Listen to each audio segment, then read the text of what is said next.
Ohio Governor Mike DeWine shut down a lot of businesses to stop the spread of the virus earlier this year, and limits on capacity, they're still in place.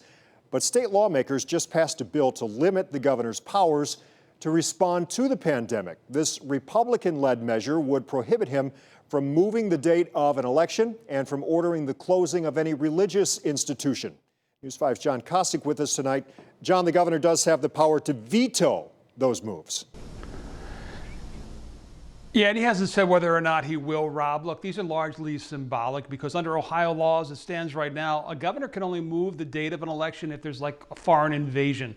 In the primary, it was the health director who ordered that move. Also, on the question of churches, they were never ordered to close. They were encouraged to close. Nevertheless, all of this comes only 1 week after members of the governor's own party moved to impeach him, something we talked about. Before you were sworn into office, I told you what I told Governor Kasich when he was sworn in, that the biggest obstacle you're going to face is not the Democrats, it's going to be your own party. We've seen that this year with them going after the health director's orders and now the talk of impeachment. Is this a distraction or an eventual concern? Well, look, I mean, I've got to stay focused on what I have to do. And I see my mission is doing everything I can to keep people safe and at the same time move our economy forward. You know, I think those two things are tied together.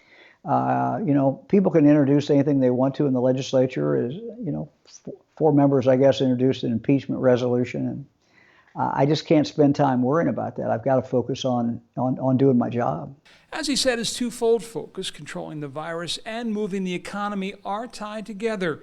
DeWine instituted a steep $775 million budget cut in May, knowing more pain early would mean less pain later. Sometimes if you wait to make cuts, you know, every month you wait to make a cut, the more difficult it becomes and the more draconian the cut has to be made when you actually do make it. DeWine says the state has seen a couple of good months to start the new fiscal year and hopes it will continue, but he can't bank on that. What he can bank on is the state's $2.7 billion rainy day fund, which he'll likely draw down by about 20% this year. Probably about $500 million of a rainy day fund. But we want to save some of that because the next year we don't want to make cuts that year either. So we're trying to kind of spread this out so that, you know, whether it's mental health, whether it's mental retardation, whether it's our schools, whether it's our higher ed, you know, that they have some predictability about, you know, what's coming to them.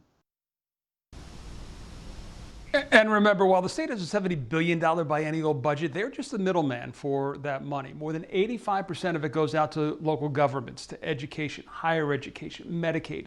So when it comes time to cut, they are the ones to feel it most likely first.